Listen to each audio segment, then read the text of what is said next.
En la compleja y a menudo opaca historia de las instituciones de seguridad mexicanas, existen episodios que permanecen envueltos en sombras, documentados apenas en testimonios fragmentados y expedientes que nunca alcanzaron la luz pública. Uno de estos casos, quizás el más desconcertante de las últimas 2 décadas, involucra a dos figuras cuyas trayectorias profesionales se entrelazaron en circunstancias que aún hoy generan debate entre analistas, historiadores y periodistas especializados en temas de seguridad nacional. Estamos hablando del episodio conocido en círculos restringidos como la Confesión de Marzo, un momento que, según varios testimonios anónimos, habría alterado profundamente las dinámicas de poder dentro de las estructuras de seguridad de la Ciudad de México durante el periodo comprendido entre 2019 y 2022. Para comprender la magnitud de este evento,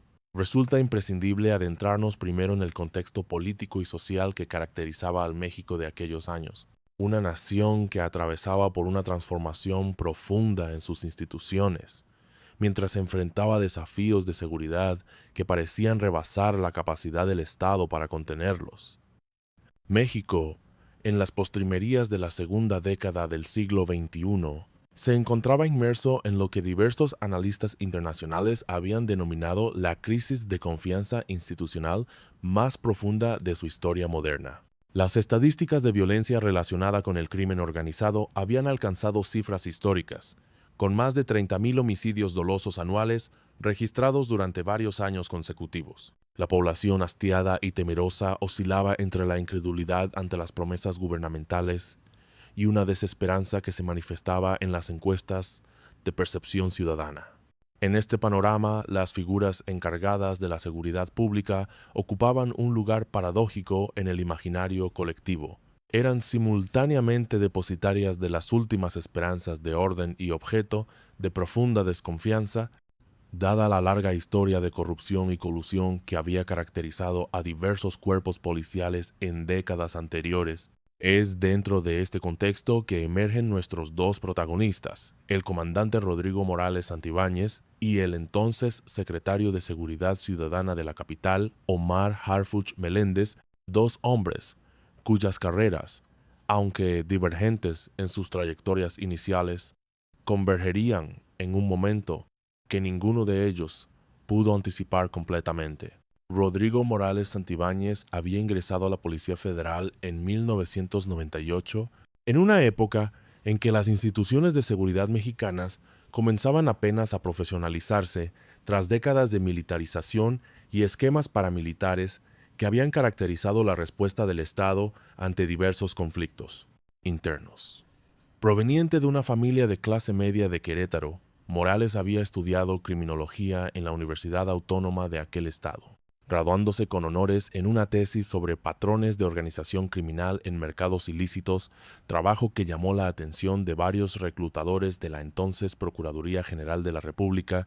Su ascenso dentro de la estructura policial fue, según todos los registros disponibles, meteórico pero no exento de controversias. Para el año 2008, Morales ya ocupaba un puesto de mandos medios en la División de Investigación de la Policía Federal, especializándose en casos de secuestro y extorsión, delitos que en aquellos años experimentaban un incremento exponencial en diversas regiones del país.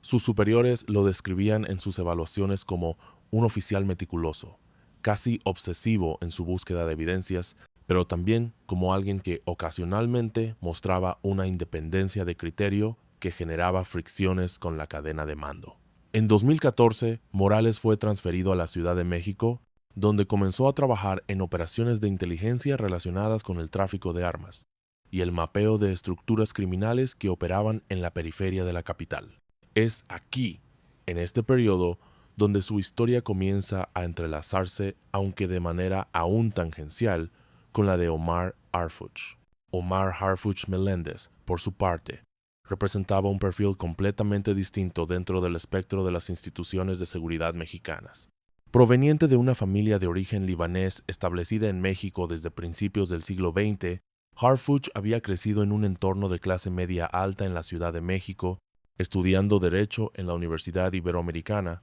antes de realizar estudios de posgrado en Ciencias Forenses y Seguridad Nacional en instituciones de Estados Unidos y España. Su entrada al servicio público se produjo en 2006, cuando fue reclutado por la entonces Secretaría de Seguridad Pública Federal para formar parte de un programa piloto de profesionalización de mandos policiales, una iniciativa que buscaba incorporar perfiles académicos y técnicos a una institución que históricamente había privilegiado la experiencia operativa sobre la formación profesional. A diferencia de Morales, cuya carrera se había desarrollado principalmente en el trabajo de campo y en operaciones de inteligencia táctica, Harfuch se especializó en el análisis estratégico y en la coordinación de operaciones complejas que involucraban múltiples agencias. Para 2012 ya había participado en operativos de alto perfil contra células del crimen organizado en varios estados del país,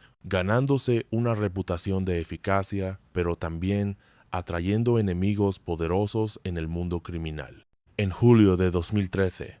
Harfuch sobrevivió a un atentado en Morelos que dejó 3 de sus escoltas muertos y a él gravemente herido, evento que muchos analistas consideran un punto de inflexión en su carrera, transformándolo de un funcionario técnico en una figura pública que simbolizaba la resistencia del Estado frente a la criminalidad organizada.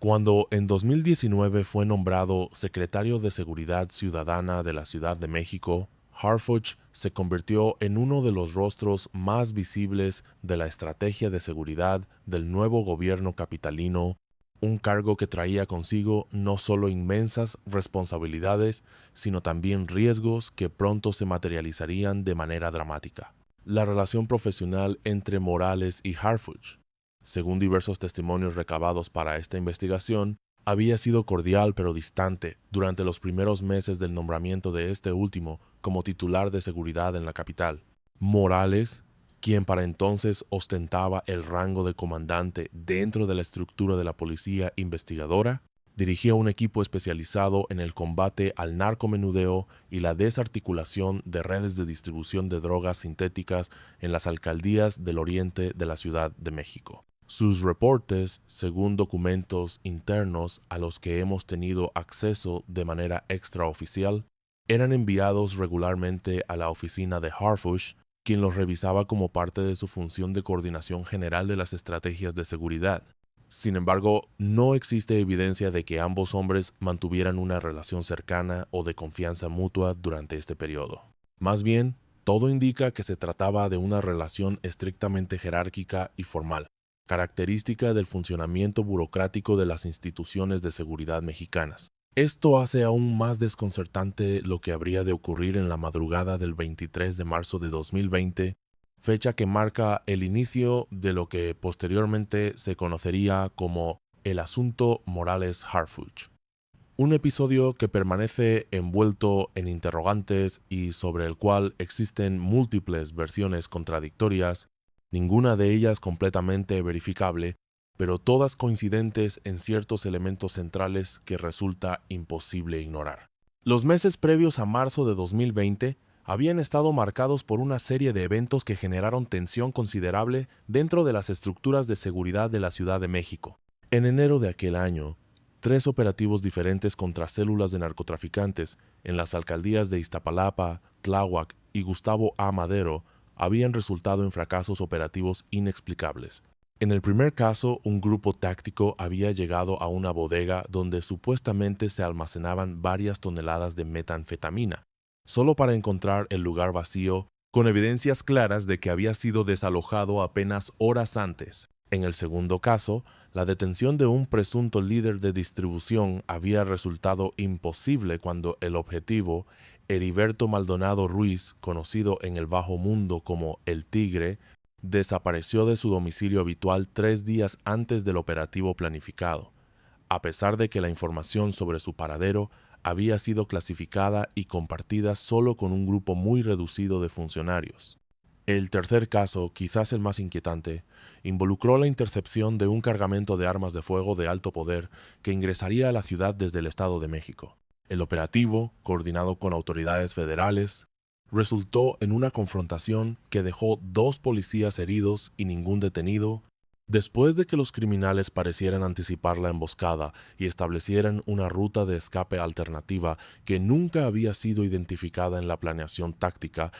estos fracasos consecutivos generaron interrogantes incómodas dentro de la Secretaría de Seguridad y provocaron la apertura de investigaciones internas que buscaban determinar si existían filtraciones de información hacia grupos criminales. Es en este contexto de sospecha y paranoia institucional que el comandante Morales comenzó a experimentar lo que posteriormente describiría como una sensación de estar siendo observado desde dentro. Según testimonios de colegas cercanos, recabados bajo condición de anonimato, Morales mostró durante las semanas de febrero un comportamiento cada vez más reservado y cauteloso. Evitaba conversaciones en oficinas,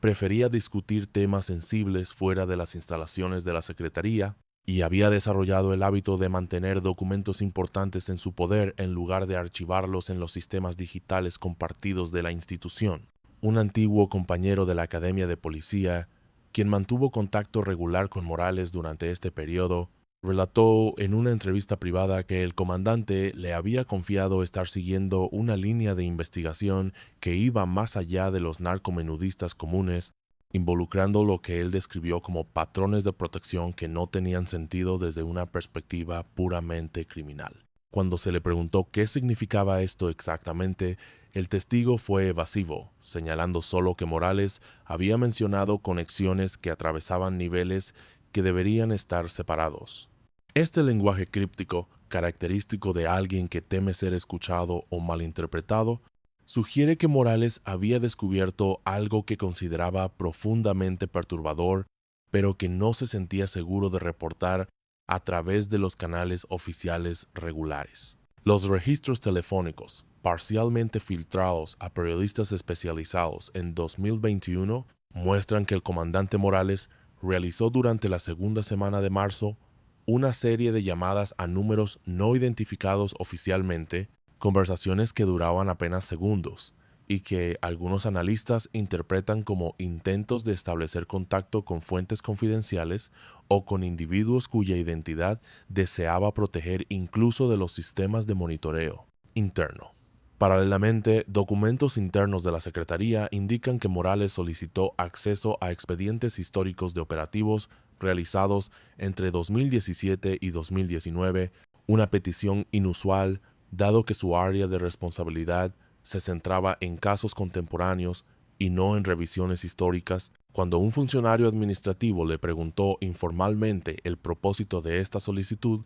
Morales respondió escuetamente que estaba verificando patrones recurrentes en modus operandi criminales. Esta explicación, aunque técnicamente plausible, resultó insuficiente para algunos de sus superiores inmediatos, quienes comenzaron a preguntarse si el comandante estaba desarrollando algún tipo de investigación paralela sin autorización explícita, una práctica que, si bien no era completamente inusual en la cultura operativa de las fuerzas de seguridad mexicanas, generaba inevitablemente tensiones y desconfianzas dentro de la estructura jerárquica. El 19 de marzo, exactamente 4 días antes de la llamada que cambiaría todo, ocurrió un evento que en retrospectiva muchos consideran el detonante definitivo. Durante una reunión de coordinación en las oficinas centrales de la Secretaría, en la cual participaban diversos mandos medios y superiores, se discutió la planificación de un operativo de gran envergadura contra una red de distribución de drogas sintéticas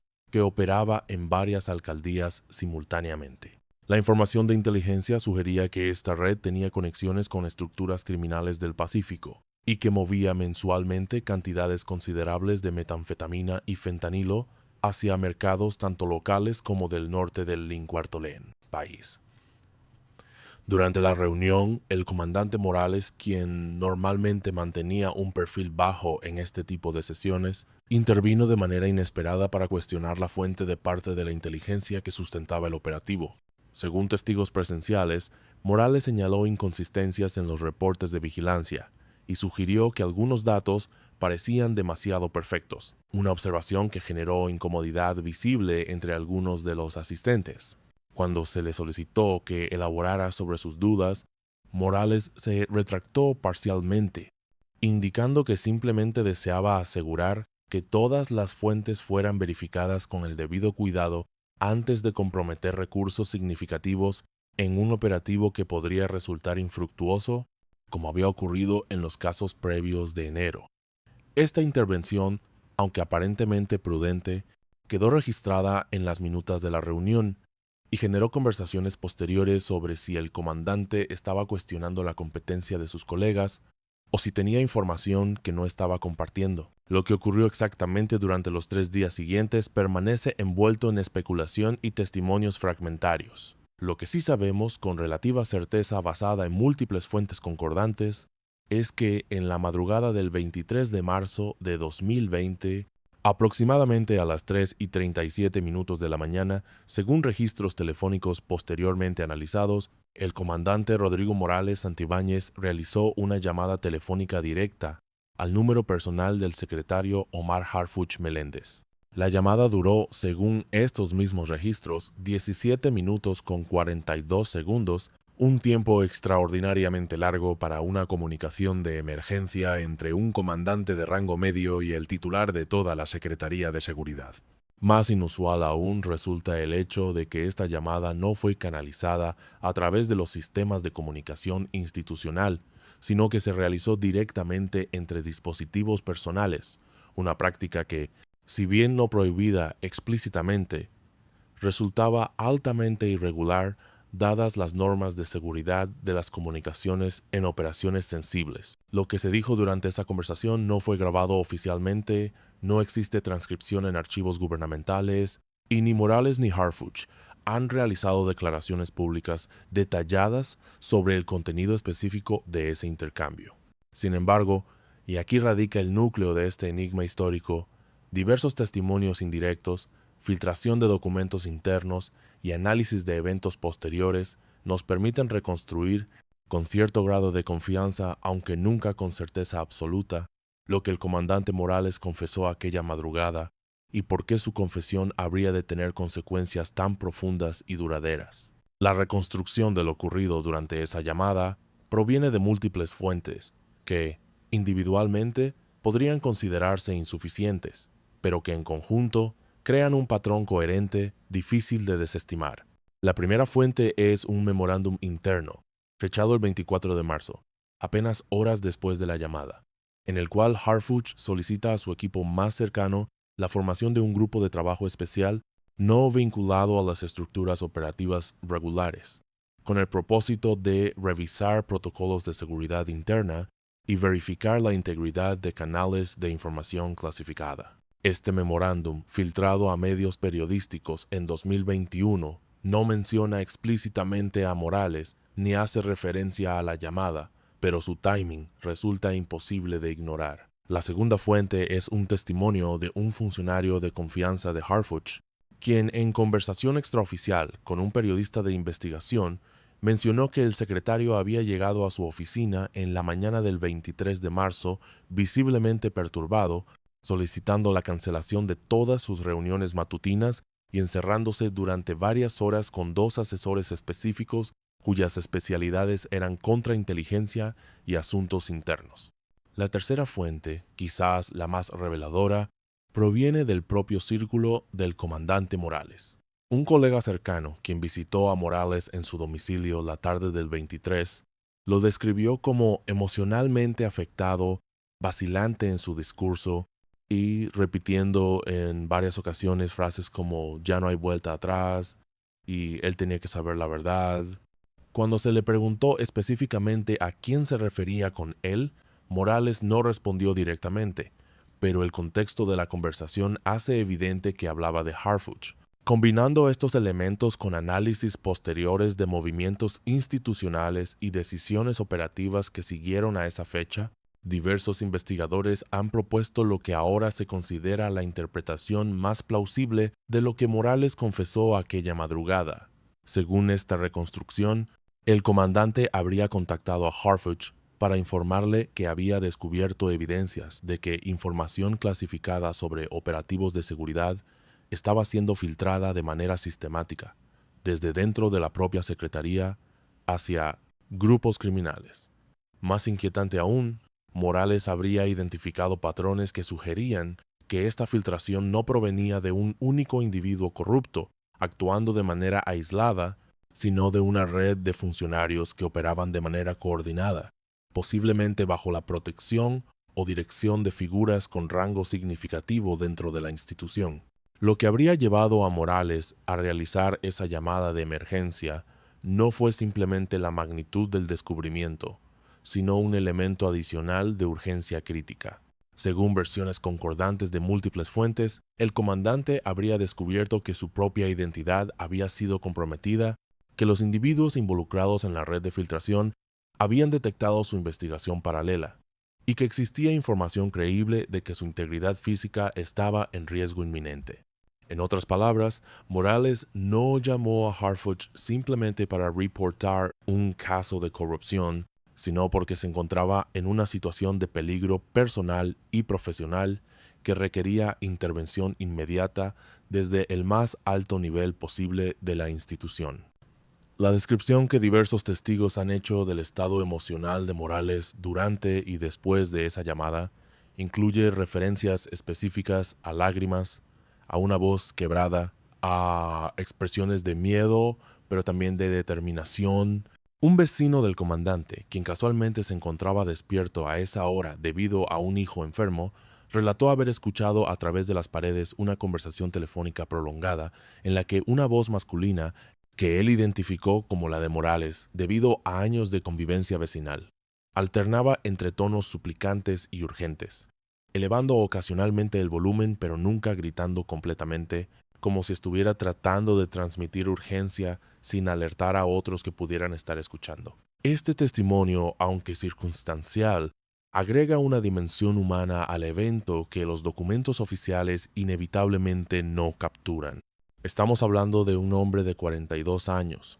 con 20 de carrera en instituciones de seguridad, con familia, con una reputación profesional construida a lo largo de décadas, encontrándose en un momento en el cual todas esas dimensiones de su vida estaban simultáneamente en riesgo. La decisión de llamar a Harfuch no fue, según todos los indicios disponibles, un acto impulsivo, sino el resultado de días o quizás semanas de deliberación, pesando las opciones disponibles y llegando a la conclusión de que no existía otra vía segura o efectiva para manejar lo que había descubierto. Pero aquí surge una pregunta fundamental que continúa sin respuesta satisfactoria. ¿Por qué específicamente Harfuch? ¿Por qué no recurrir a instancias de asuntos internos, a fiscalías especializadas en corrupción o a otras autoridades con mandatos específicos para investigar este tipo de situaciones? La respuesta, según analistas que han estudiado el caso,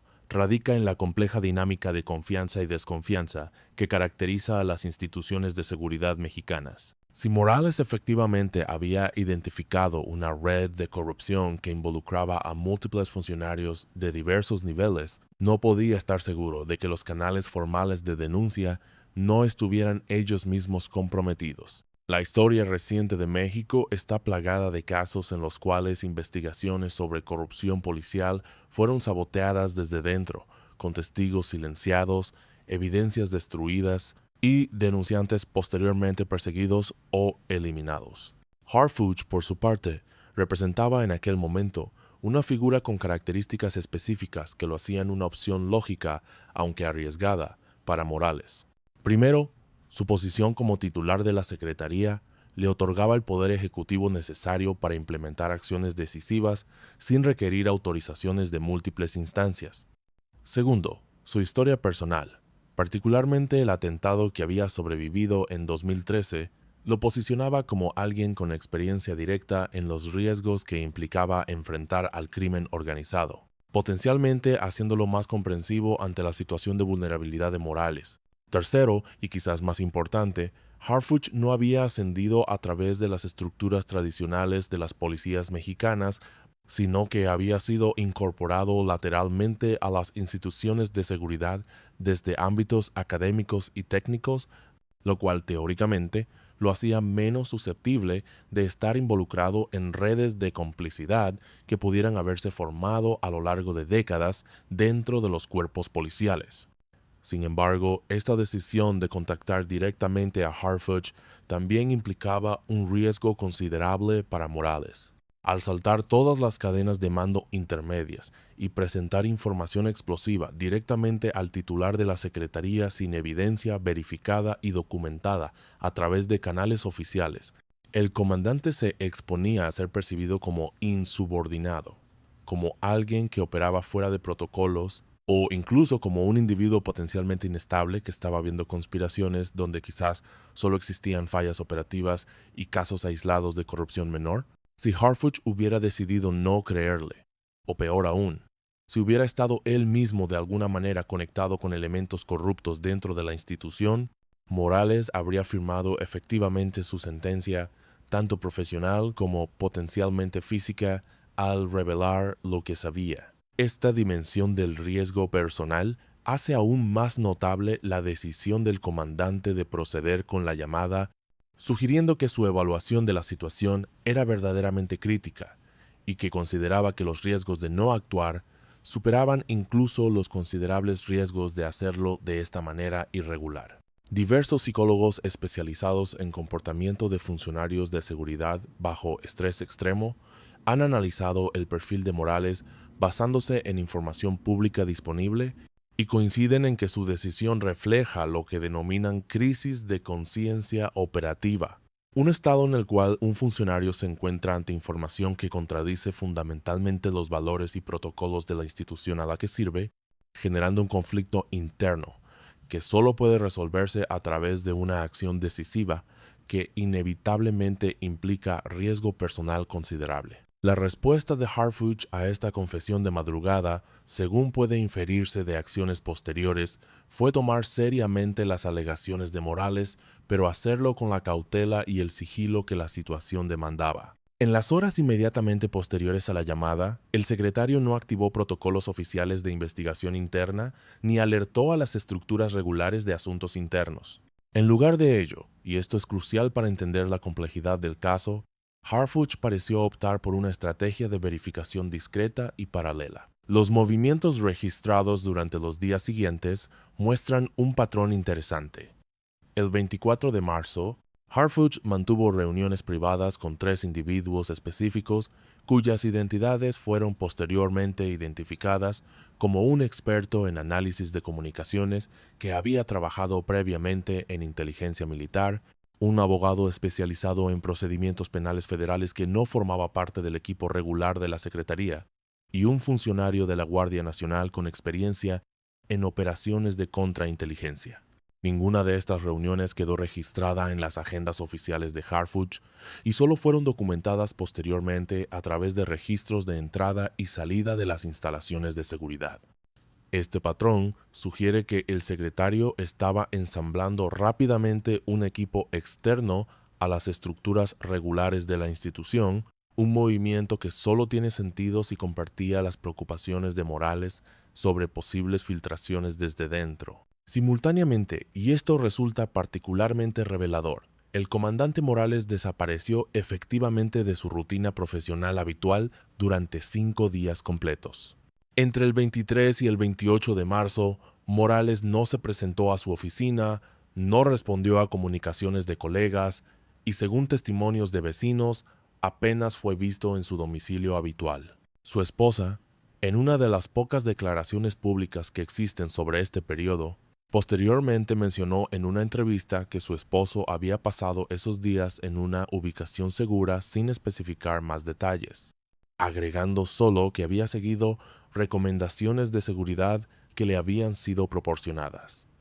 La interpretación más plausible de estos eventos es que, tras la llamada, Harfuch habría instruido a Morales a mantenerse fuera de vista mientras se verificaba la información proporcionada y se evaluaba el nivel real de amenaza que podía enfrentar. Esta decisión de proteger al testigo antes de iniciar cualquier investigación formal es consistente con protocolos utilizados en casos de alto riesgo, donde la exposición prematura de información puede comprometer no solo la seguridad del informante, sino también la efectividad de cualquier operativo subsecuente. Diversos expertos en seguridad de testigos han señalado que esta aproximación, aunque irregular desde el punto de vista burocrático, es frecuentemente la única manera efectiva de manejar situaciones en las cuales existe infiltración profunda dentro de instituciones de seguridad. El 28 de marzo marca otro punto de inflexión en esta historia. En esa fecha, la Secretaría de Seguridad Ciudadana anunció públicamente, a través de un comunicado aparentemente rutinario, la formación de un grupo especial de revisión de protocolos operativos, oficialmente justificado como una respuesta a los fracasos operativos de enero y febrero que habían sido tema de controversia pública y crítica mediática. Este grupo, compuesto por 15 funcionarios cuidadosamente seleccionados, tendría como mandato oficial revisar procedimientos de planificación de operativos, mecanismos de protección de información clasificada y protocolos de seguridad de comunicaciones. Para un observador externo, este anuncio parecía simplemente una reacción administrativa estándar ante problemas operativos identificados, el tipo de respuesta burocrática que cualquier institución gubernamental implementaría tras una serie de fallas públicas y embarazosas. Sin embargo, analistas que posteriormente examinaron la composición de este grupo notaron varios elementos altamente inusuales. Primero, ninguno de los miembros nombrados provenía de las áreas operativas que habían estado directamente involucradas en los operativos fallidos. Una omisión extraña si el propósito real era aprender de errores cometidos. Segundo, varios de los nombrados tenían experiencia previa en investigaciones de corrupción o en procedimientos de asuntos internos, perfiles que resultaban sobredimensionados para una simple revisión de protocolos. Tercero, y quizás más revelador, el grupo reportaría directamente a Harfuch sin pasar por las estructuras intermedias habituales. Una configuración que efectivamente creaba un canal de investigación paralelo y protegido de interferencias desde mandos medios. Lo que ocurrió durante las siguientes semanas permanece en gran medida oculto, protegido por el sigilo operativo que caracteriza a este tipo de investigaciones internas. Sin embargo, diversos indicadores indirectos nos permiten inferir que el grupo especial no se limitó a revisar documentos y procedimientos, sino que condujo una investigación profunda que involucró interrogatorios discretos, análisis de comunicaciones y seguimientos de funcionarios sospechosos. Un elemento particularmente intrigante que emergió posteriormente fue la identificación de patrones en las comunicaciones telefónicas y digitales de varios funcionarios de mandos medios dentro de la Secretaría. Según documentos parcialmente filtrados, el análisis de metadata de comunicaciones había revelado que ciertos funcionarios mantenían contacto regular con números telefónicos que posteriormente fueron vinculados con individuos bajo investigación por vínculos con organizaciones criminales. Importante aclarar aquí que metadata se refiere únicamente a información sobre cuándo y con quién se comunicaron estos funcionarios, no al contenido de las conversaciones, pero incluso esta información limitada resultó reveladora de patrones de comportamiento que generaban preguntas incómodas. ¿Por qué ciertos mandos policiales mantenían comunicación regular con individuos que supuestamente debían estar bajo vigilancia o investigación? ¿Cómo explicar que estas comunicaciones frecuentemente precedieran por horas o días a filtraciones operativas o fracasos de operativos planificados? Paralelamente, y aquí la historia se vuelve particularmente oscura, comenzaron a circular rumores dentro de las estructuras de la Secretaría sobre posibles investigaciones internas que estaban causando nerviosismo entre varios funcionarios. Testimonios de empleados administrativos mencionan que durante abril y mayo de 2020, varios mandos medios solicitaron repentinamente licencias médicas, traslados a otras áreas o incluso retiros voluntarios anticipados. Este patrón de funcionarios buscando repentinamente salidas de la institución es consistente con lo que ocurre cuando personas con información comprometedora sienten que las paredes se están cerrando a su alrededor. Uno de estos casos fue particularmente notable el de un subdirector de operaciones que había estado en la institución durante 14 años y que presentó su renuncia citando razones personales de salud familiar apenas días después de haber sido convocado para una entrevista con miembros del grupo especial.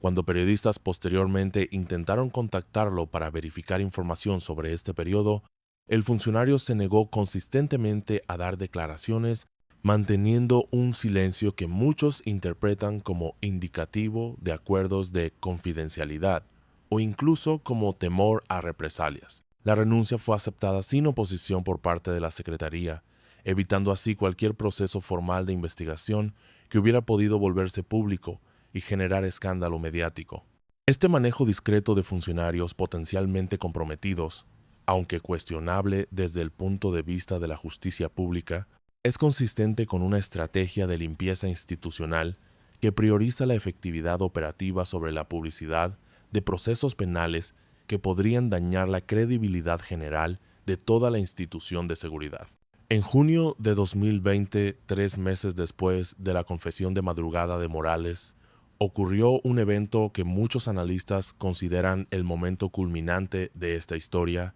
aunque paradójicamente se trató de un no evento desde la perspectiva mediática y pública. La Secretaría de Seguridad Ciudadana llevó a cabo un operativo de gran envergadura contra una red de distribución de drogas sintéticas en las alcaldías orientales de la ciudad, curiosamente contra el mismo objetivo que había sido discutido en aquella reunión de marzo, donde Morales había expresado sus dudas sobre la confiabilidad de la inteligencia. Este operativo, a diferencia de los fracasos de enero y febrero, resultó en un éxito rotundo. 23 personas fueron detenidas, se confiscaron aproximadamente 500 kilogramos de metanfetamina y fentanilo, se aseguraron 17 vehículos y múltiples armas de fuego de alto poder, pero lo verdaderamente significativo no fue el éxito operativo en sí mismo, sino la manera en que fue ejecutado. El operativo fue planificado y coordinado por un equipo reducido de funcionarios específicamente seleccionados, ninguno de los cuales había sido informado sobre los detalles hasta apenas horas antes de la ejecución.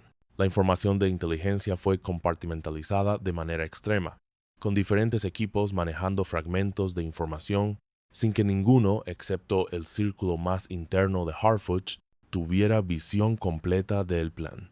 Esta metodología, conocida como compartimentalización celular en terminología de inteligencia, es típicamente utilizada cuando existe sospecha fundada de infiltración y su aplicación exitosa en este caso sugiere que las preocupaciones expresadas por Morales 3 meses antes no solo habían sido validadas, sino que habían motivado una reformulación completa de cómo se manejaba información sensible dentro de la Secretaría. El destino personal del comandante Rodrigo Morales Santibáñez tras estos eventos es en sí mismo un tema de especulación y análisis.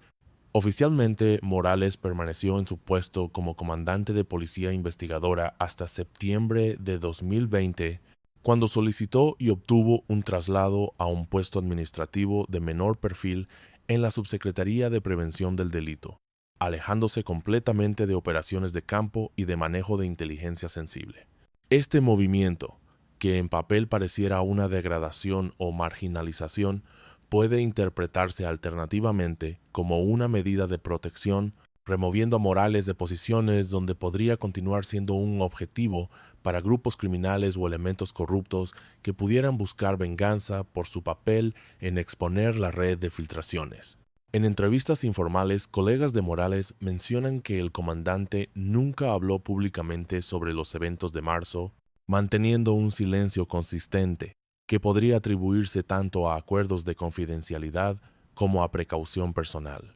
Su esposa, en aquella única entrevista donde se refirió tangencialmente al asunto, mencionó que su familia había considerado seriamente la posibilidad de abandonar México completamente, pero que finalmente decidieron permanecer, confiando en medidas de seguridad que nunca especificó. Morales continúa hasta la fecha trabajando en capacidades gubernamentales,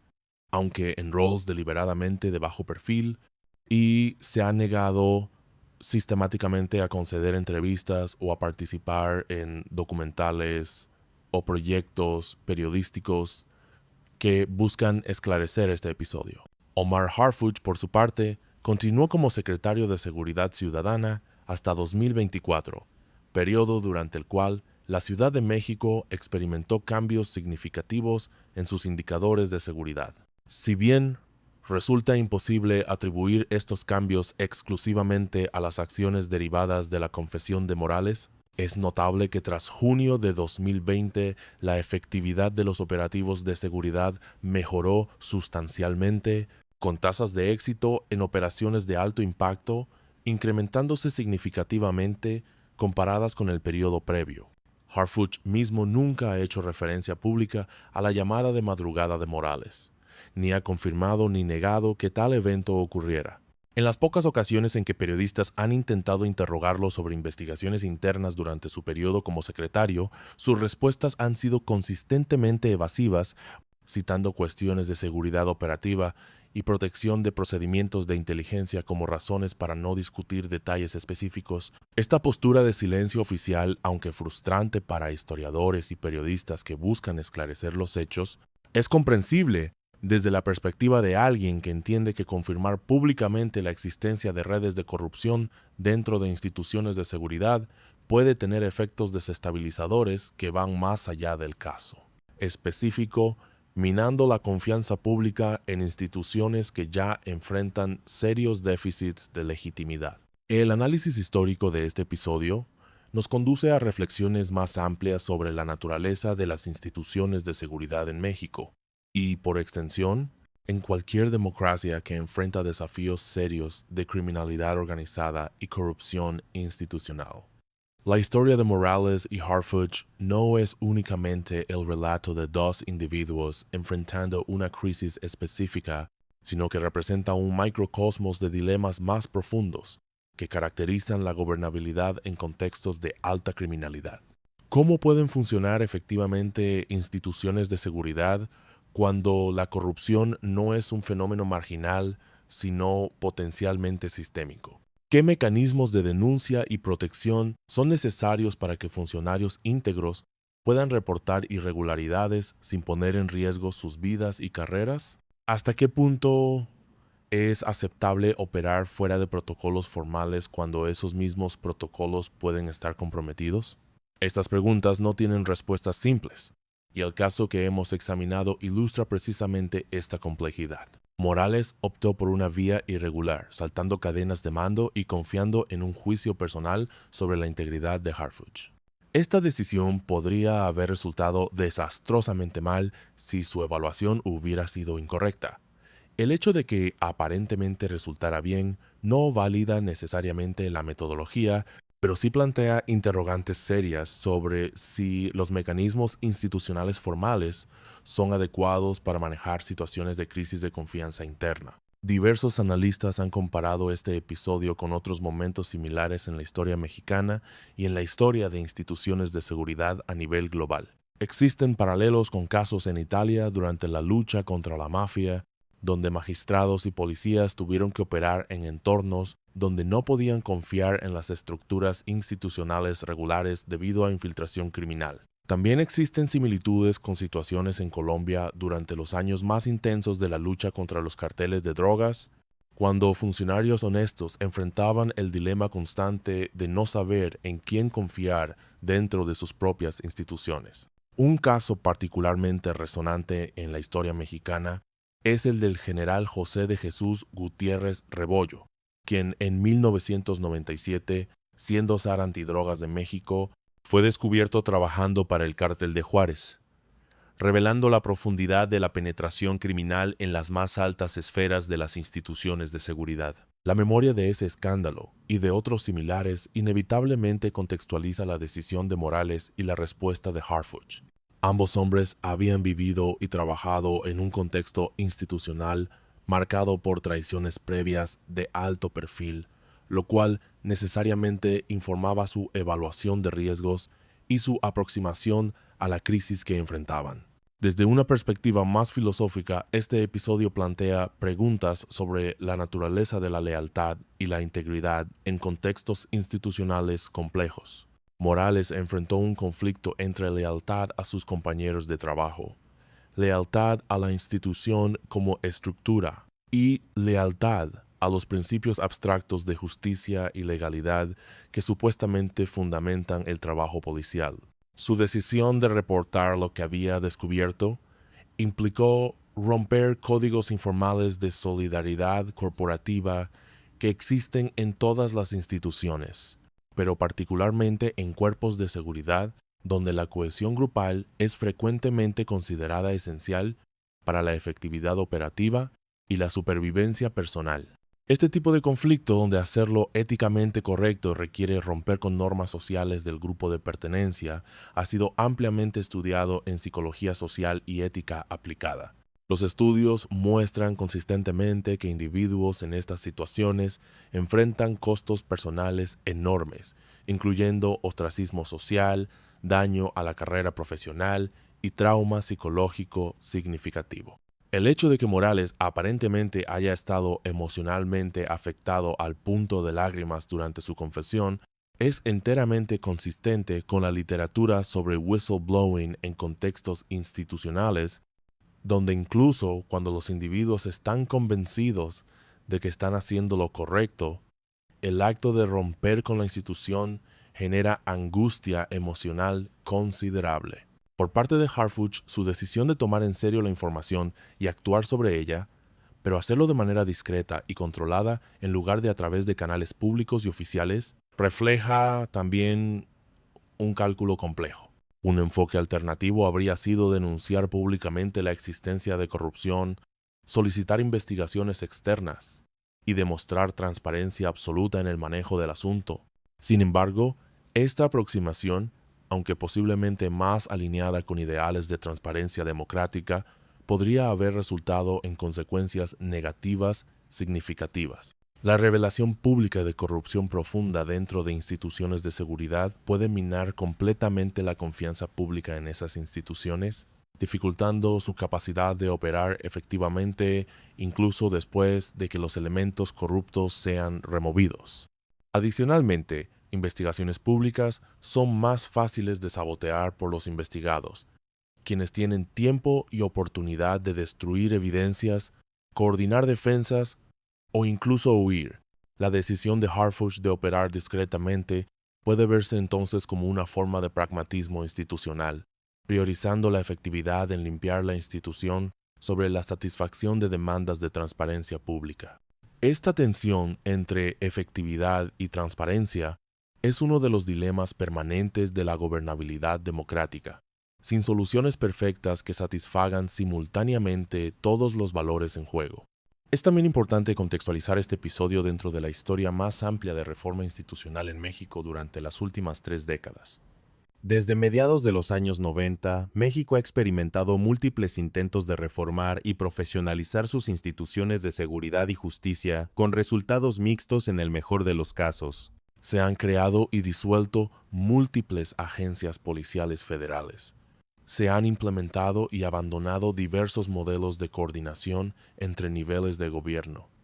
Se han invertido miles de millones de pesos en capacitación, equipamiento y tecnología, pero los problemas fundamentales de corrupción, infiltración criminal e inefectividad persisten de manera obstinada. El caso Morales-Harfuch puede leerse como un microcosmos de por qué estas reformas han tenido tanto éxito limitado. El problema no radica únicamente en falta de recursos, entrenamiento o voluntad política abstracta, sino en la dificultad fundamental de construir confianza y mecanismos efectivos de rendición de cuentas en contextos donde la desconfianza está justificada por experiencias históricas de traición y corrupción. Cuando un funcionario como Morales descubre evidencia de corrupción, no puede simplemente reportarla a través de canales formales porque esos canales mismos pueden estar comprometidos. Esta paradoja de la reforma institucional en contextos de corrupción profunda ha sido ampliamente estudiada en literatura de ciencias políticas y administración pública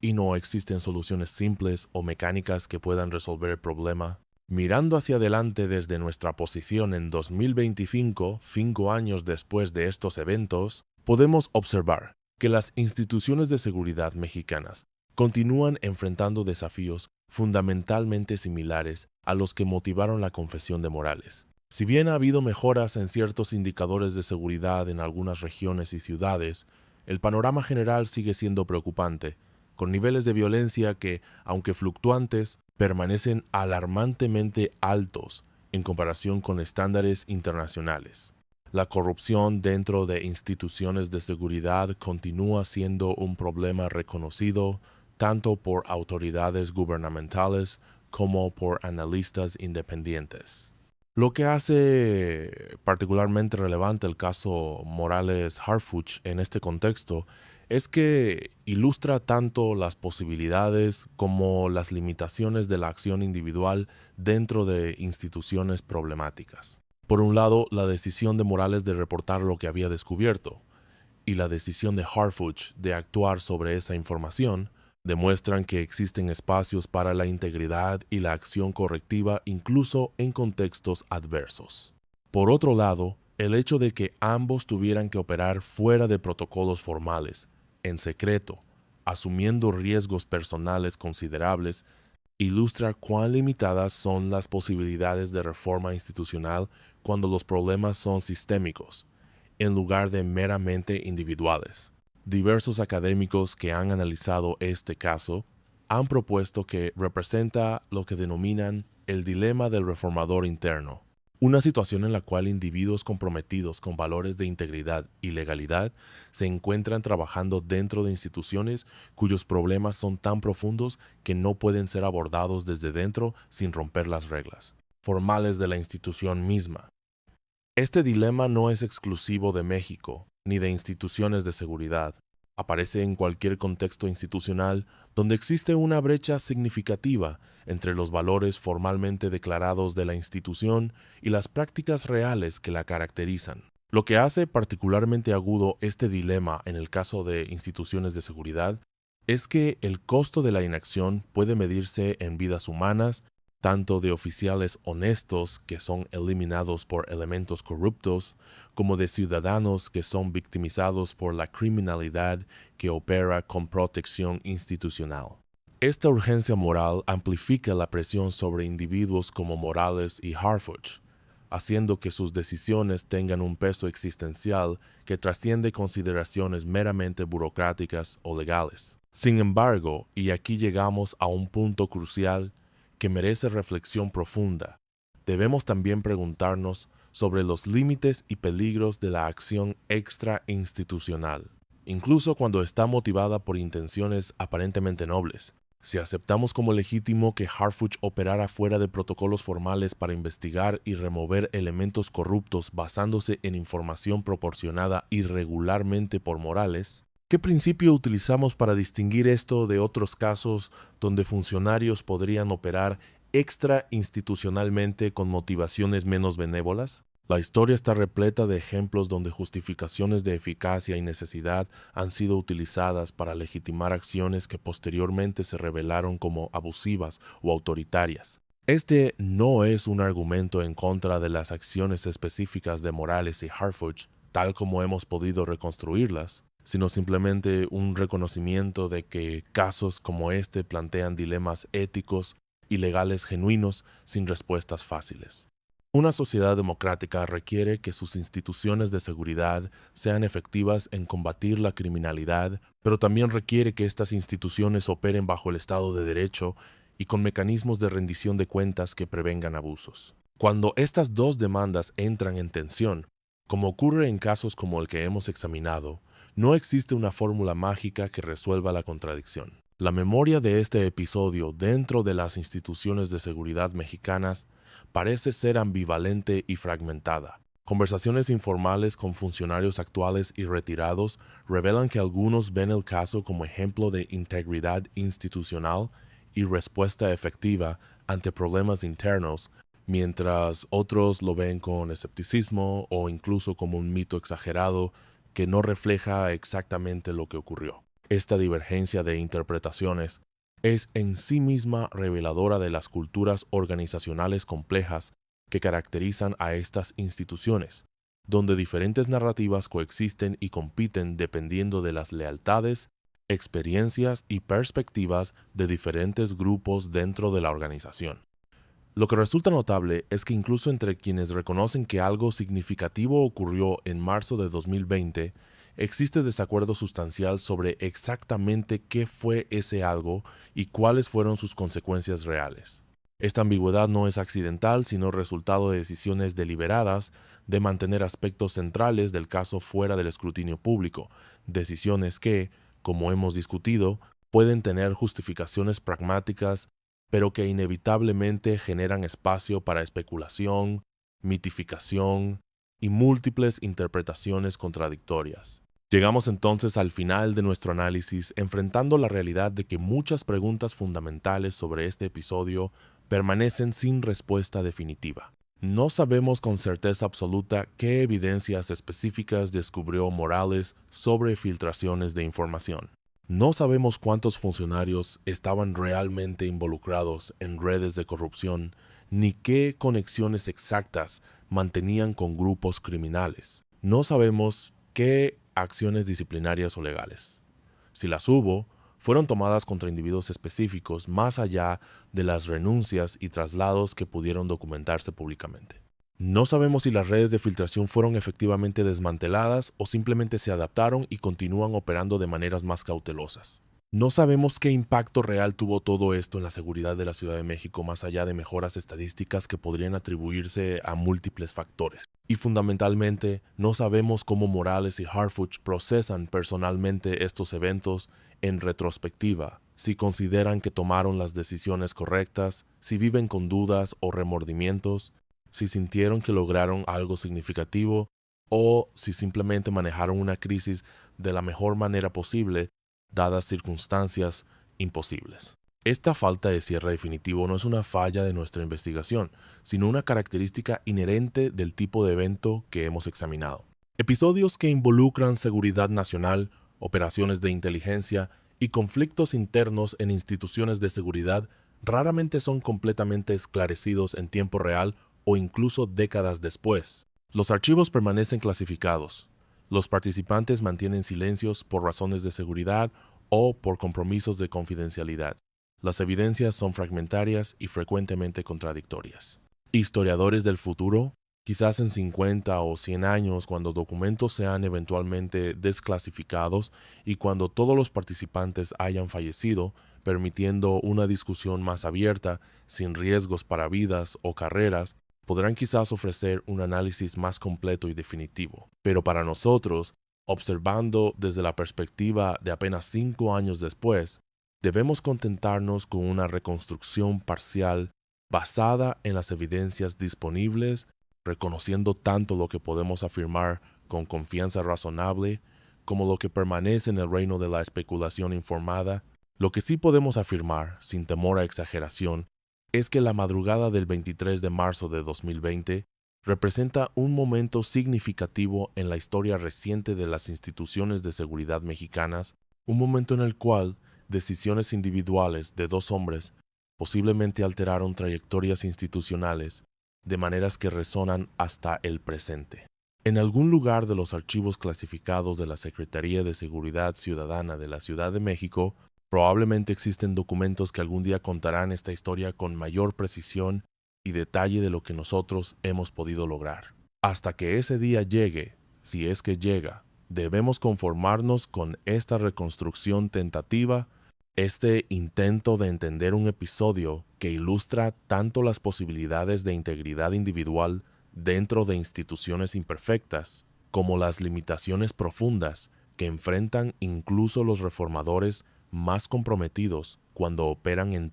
contextos de corrupción sistémica y violencia organizada. La historia de la confesión entre lágrimas del comandante Morales permanecerá, probablemente por muchos años más, como uno de esos episodios semiocultos que definen el carácter real de las instituciones mexicanas más allá de sus fachadas oficiales, recordándonos que detrás de las estadísticas, los comunicados de prensa y los organigramas formales, existen siempre historias humanas de dilemas morales, decisiones difíciles y consecuencias que se extienden mucho más allá de lo que cualquier documento oficial podría capturar completamente.